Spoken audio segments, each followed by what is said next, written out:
ഏത് പാമ്പാ കടിച്ചത്? രക്താണല്ലി അല്ലേ? എങ്ങനെയാണ് ഈ സംഭവം ഒന്ന് പറയാമോ? എന്നാണെന്നൊന്ന് പറയാം. ജസ്റ്റിസ് ഫോർ സിറ്റിസന്റെ ഭാഗമായിട്ട് അച്ഛന്റെ ഒരു 5 കിലോ അരിയും കുറച്ച് പച്ചക്കറിയൊക്കെ വാങ്ങിച്ച്.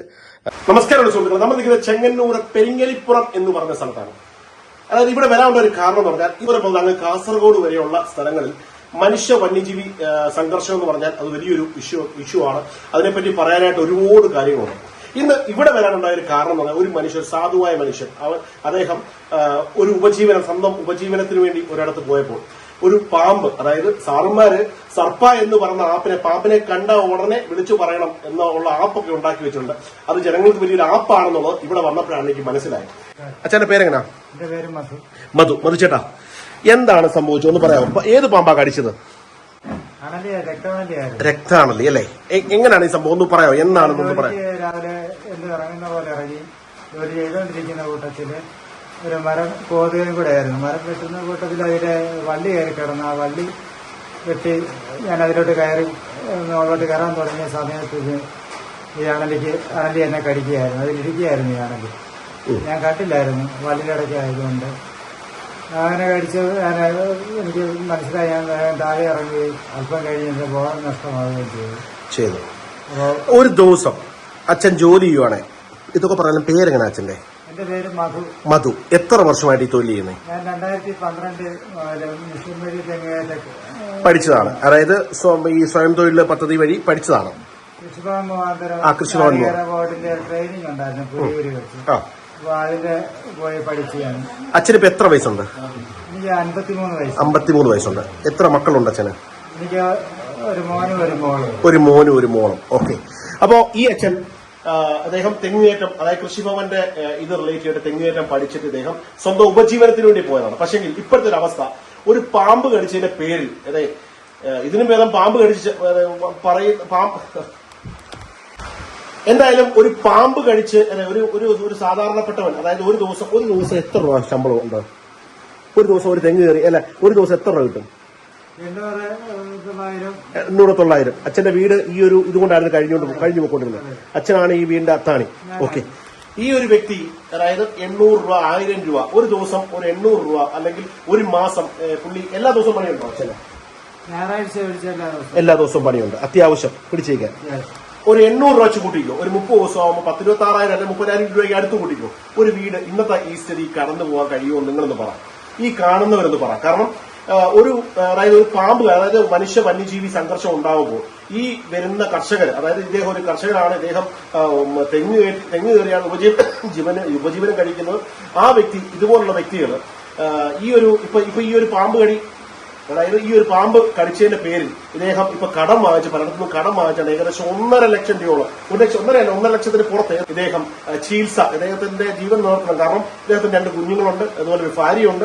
അവരുടെ കുടുംബത്തിന് ഒരു അത്താണിയാണ് ഇപ്പോൾ വഴിയിൽ അവർ വളരെ സങ്കടപ്പെട്ട് നിൽക്കുന്നത്. കാരണം ഒരു പാമ്പ് കടിച്ചു കഴിഞ്ഞാൽ ഉടനെ, അതായത് ഒരു വന്യജീവി അക്രമം ഉണ്ടായിക്കഴിഞ്ഞാൽ അടിയന്തരമായിട്ട് അതിന്റെ സഹായങ്ങൾ കിട്ടേണ്ട കാര്യങ്ങളിൽ കിട്ടണം. അല്ലെങ്കിൽ ഇതുപോലുള്ള പാവങ്ങൾ, സത്യം പറഞ്ഞാൽ വളരെ സങ്കടമുണ്ട്. ഒരു കർഷകന്റെ അവസ്ഥ എന്ന് പറഞ്ഞു കഴിഞ്ഞാൽ നമ്മളത് മനസ്സിലാക്കണേ, നമ്മൾ അവരോട് ചേർന്ന് നിൽക്കണം, എന്നാലേ അവർക്ക് മനസ്സിലാകത്തുള്ളൂ. സാറുമാർക്കെല്ലാം കൃത്യമായിട്ട് ശമ്പളവും കാര്യങ്ങളൊക്കെ കിട്ടുന്നുണ്ട്, അതൊക്കെ കറക്റ്റാണ്. പക്ഷെങ്കിൽ ഇവർക്ക് അനുവദിച്ച ഫണ്ട്, അതായത് ഒരു ഇഷ്യൂ ഉണ്ടാകുമ്പോൾ ആ ഇഷ്യൂവിനെ റിലേറ്റ് ചെയ്തിട്ടുള്ള ഫണ്ടുകളും കാര്യങ്ങളും ഒക്കെ ഉണ്ട്. അത് നിങ്ങളെ പോലുള്ള സാറുമാർ, അതായത് ഡിപ്പാർട്ട്മെന്റിൽ ഇരിക്കുന്ന സാറുമാർ വേണ്ട വിധത്തിൽ അത് കൈകാര്യം ചെയ്ത് ഇവരിലേക്ക് എത്തിക്കണമെന്നാണ് എനിക്ക് പറയാനുള്ളത്. കാരണം ഇപ്പൊ ഇദ്ദേഹം ഏകദേശം കടം വാങ്ങിച്ച ഒരു 800 രൂപ കിട്ടുന്ന ഒരാളുടെ ഒരു ശരാശരി വരുമാനം ഒരു 30,000 മാക്സിമം കൂട്ടിക്കും, 30,000 രൂപ. ഇദ്ദേഹത്തിന്റെ വീട്ടിലെ ചെലവ് അതും എല്ലാം കഴിയണം. കഴിഞ്ഞ 2-3 മാസമായിട്ട് ഇദ്ദേഹത്തിന് ജോലിയൊന്നും ഇല്ലാതെ വളരെ സങ്കടപ്പെട്ട് കടം വാങ്ങിച്ചിട്ടാണ് ഇദ്ദേഹം ഈ ചികിത്സയും കാര്യങ്ങളൊക്കെ എടുത്തത്. ഇപ്പൊ ഫോറസ്റ്റ് സ്റ്റേഷൻ തോറും കയറി ഇറങ്ങി നടക്കുന്ന ഒരു അവസ്ഥയാണ്. അതിൽ നമ്മുടെ റേഞ്ച് ഓഫീസർ ചെറിയൊരു സഹായമൊക്കെ ചെയ്തു എന്നാണ് ഞാൻ കേട്ടത്. എന്തായാലും അദ്ദേഹം കാരണം ഈ പേപ്പർ കുറച്ച് മുന്നോട്ട്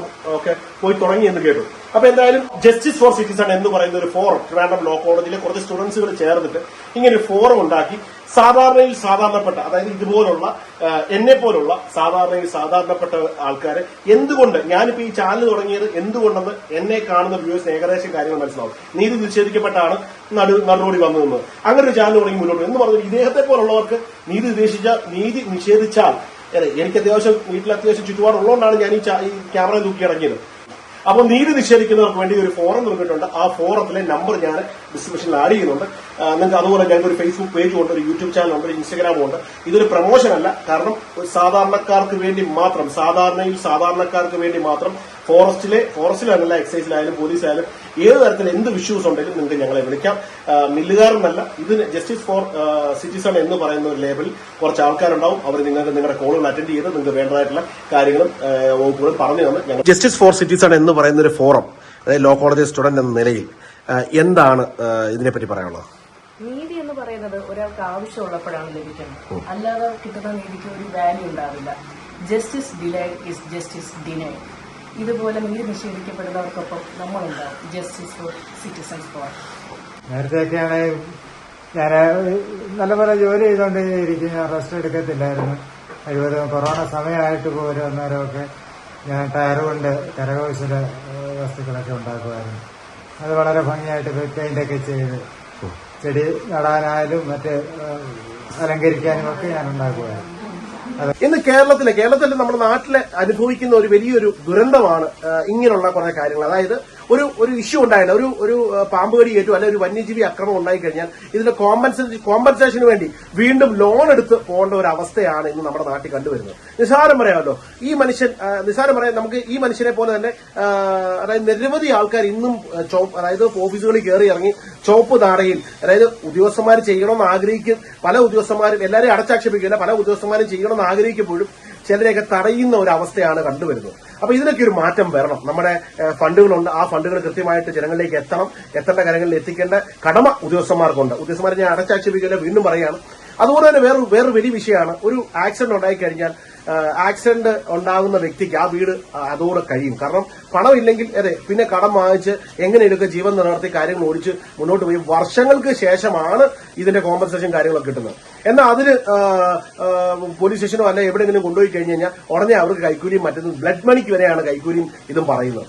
അങ്ങനത്തെ ഒരു അവസ്ഥ, അതായത് വർഷങ്ങൾക്ക് ശേഷം, അതായത് ഇങ്ങനെയുള്ള കാര്യങ്ങൾ, അതായത് ഇൻഷുറൻസ് ആണെങ്കിലും വണ്ടി ആക്സിഡന്റിൽ ഇൻഷുറൻസ് ആണെങ്കിലും ഇങ്ങനെയുള്ള ഇൻസിഡന്റ്, അതായത് വന്യജീവി റിലേറ്റ് ചെയ്തിട്ടുള്ള ഇൻസിഡന്റുകളൊക്കെ ഉണ്ടാകുമ്പോൾ കൃത്യമായിട്ട് ഫണ്ടുകൾ അടിയന്തരമായിട്ട് ഒരു 10, 15 അല്ലെ 10, 20 ദിവസത്തിനുള്ളിലായിട്ട് അവർക്ക് വേണ്ട ഇൻഷുറൻസും കാര്യങ്ങളും അത് അലോ ചെയ്ത് അവർക്ക് വേണ്ട സാമ്പത്തിക സഹായം ചെയ്തു കൊടുക്കണമെന്നാണ് എന്റെ ഒരു അഭിപ്രായം. കാരണം എന്റെ അഭിപ്രായം എന്നാൽ ഇതൊരു പ്രതിഷേധവും കൂടിയാണ്. കാരണം ഞാനൊരു ആക്സിഡന്റ് ഉണ്ടായിട്ട് ഞാൻ ഇപ്പോഴും നല്ല കേസ് പറഞ്ഞുകൊണ്ടിരിക്കുക.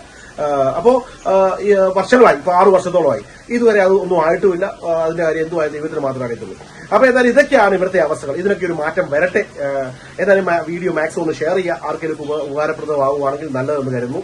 ജസ്റ്റിസ് ഫോർ സിറ്റിസണിന് വേണ്ടി മില്ലുകാരൻ സൈനിക.